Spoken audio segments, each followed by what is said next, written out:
pas supporté de rester chez elle, assise et à penser à dévier en distanciel.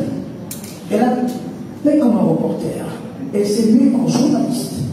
Elle est allée sur le terrain, toucher du doigt la réalité, se laisser affecter par les lieux, les milieux, les odeurs, les couleurs, les senteurs et tout. Daniel Eyambo, à vous le micro. Ici, maintenant.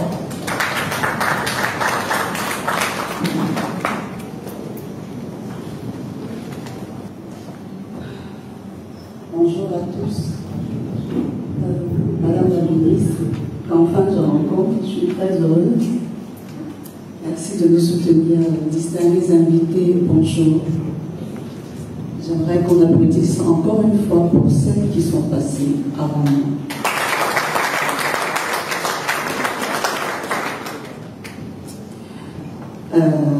Il faut le dire, c'est la plus petite dont j'en parle d'entre nous.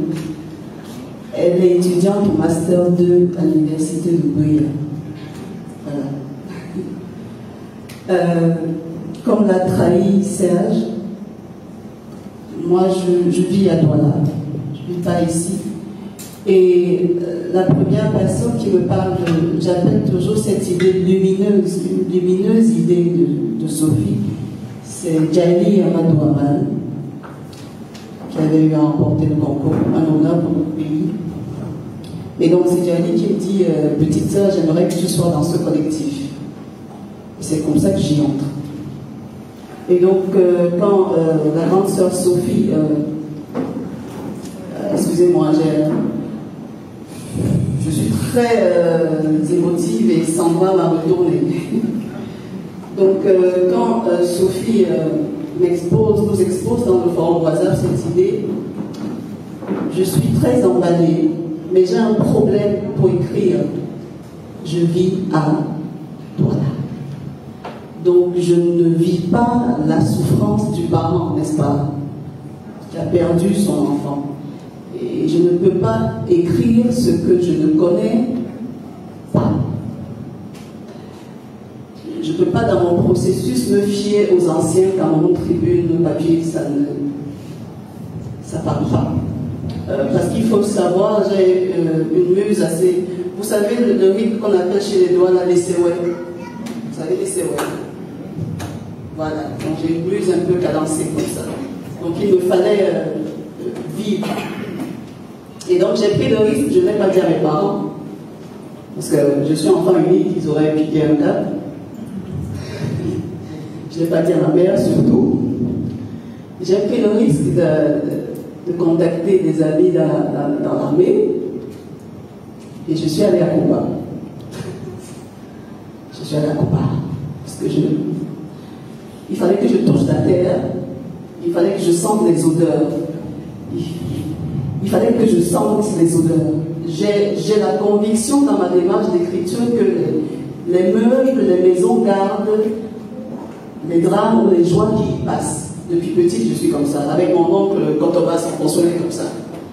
Donc, il me fallait toucher. Et donc, je suis allée. J'ai pris la terre, je l'ai senti, j'ai touché. Les familles que j'ai vues étaient très distantes, mais il me suffisait de voir la douleur dans leur visage et ça m'a suffi parce que dans l'écriture, même le silence parle. Le silence est émotion. Et donc je suis allée à Cuba, je suis aussi allée à Bamenda. Et voilà comment, dans mes démarches, je rencontre une fille qui ne fait pas partie de ceux qui ont été touchés par le drame de Cuba, mais qui, parce que je savais déjà quoi écrire, mais il me manquait la musique pour porter ma souffrance. Parce que vous savez, je suis... Le doigt lui-même, quand il pleure, il faut qu'il chante. Vous comprenez? C'est plus fort que lui. Et j'ai cette muse-là. Je savais quoi écrire, mais je n'avais pas le morceau. On appelle ça un morceau, c'est-à-dire le chant traditionnel. Je n'avais pas le chant pour porter ça. Je n'avais pas la musique. Et donc je rencontre une fille qui me dit, Madame, il m'a mis des small river under the bridge. Ce qui veut dire, dans mon village, il y a une rivière qui passe sous le pont. Et dès qu'elle a dit rivière, ma muse a lâché. Parce que donc côtier a un lien fort avec l'eau. Dès que j'ai vu une rivière sur le pont, ma muse a lâché. Elle me dit, il y a une rivière sur le pont. Et un jour, mon frère traversait ce pont pour aller enterrer son meilleur ami. Il avait le corps de son meilleur ami sur sa bicyclette. Il savait que c'était le couvre-feu, il ne fallait pas partir. Mais il voulait à tout prix que les parents de son meilleur ami voient son corps. Et l'un de ses amis d'enfance dans l'armée l'a vu traverser le pont et les larmes dans les yeux, il a tiré.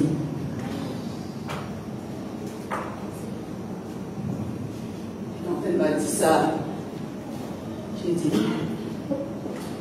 j'ai trouvé la musique. Et j'ai appelé ma nouvelle le bridge, c'est-à-dire le pont. Ce pont entre nous, ce pont d'amour, ce pont entre Sandra et moi, ce pont entre nous tous, qui pleurons nos enfants. Nous ne sommes pas si différents que ça, n'est-ce pas? Parce que quand un enfant meurt, ça touche tout le monde, n'est-ce pas? Un enfant qui est le lendemain. Et puis comme je le dis toujours, nul n'est bon ni méchant, la vie est un arc-en-ciel à 1000 couleurs et on y jongle simplement. Mais seulement quand on tue le lendemain, à qui cela profite-t-il? À personne, n'est-ce pas? À personne.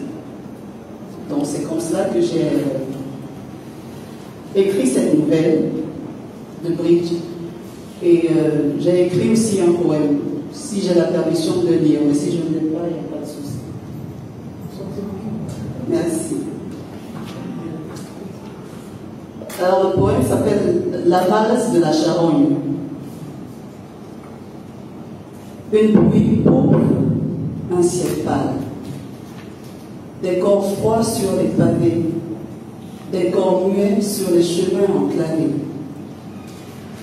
Pas une âme ne pleure sur la terre inerte. La charogne y habite un immeuble en marbre, depuis des lunes déjà.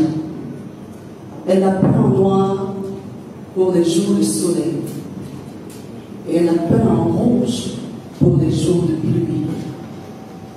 De son manteau mauve d'un carême éternel, elle décore son balcon froid, qui redoute l'arc-en-ciel. Elle danse parfois la charogne, elle danse sous les pluies pauvres. Elle vase sur le champ sombre des roses de deuil, spectre muet de son salon.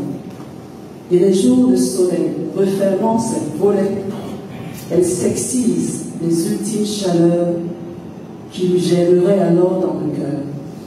Et moi, mon cœur vase à l'envers, sur une terre à l'amour en exil, loin au désert des vestiges de sa beauté. Et moi,